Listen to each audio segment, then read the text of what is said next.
Seiring bertambahnya usia, Gisela Anastasia semakin rutin merawat wajahnya yang merupakan aset sebagai seorang penyanyi.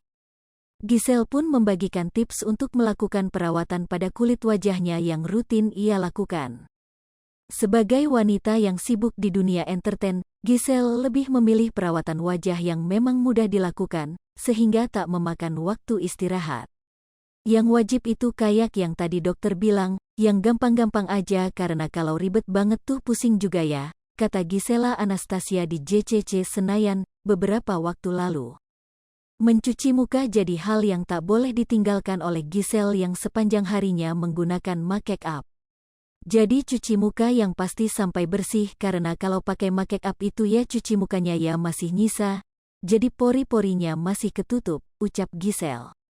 Lalu setelah itu ia menggunakan beberapa produk skincare seperti toner, serum dan moisturizer. Ia deep clean terus pakai toner buat menyehatkan kulit, pakai serum, moisturizer, tutur Giselle. Giselle juga menyampaikan perawatan yang simpel dan bisa dilakukan sendiri di rumah memang banyak dicari oleh para wanita.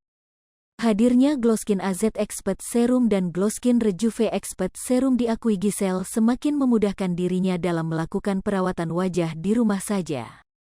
Kalau misalkan lagi rajin banget gitu pakai oil-oil atau masker yang sheet gitu, cuma jarang-jarang banget ya, jadi pakai ini aja sih, kata Giselle. Dua serum ini melengkapi rangkaian sebelumnya yaitu Triple Expert Serum, yang telah berhasil membantu mengatasi banyak masalah kulit wajah, sambung Dr. Nanang Masrani, Direktur Glow Skin Aesthetic Clinic.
Hai pemirsa Sri Popo TV, jangan lupa komen, like, dan subscribe, serta tonton terus berita-berita terupdate lainnya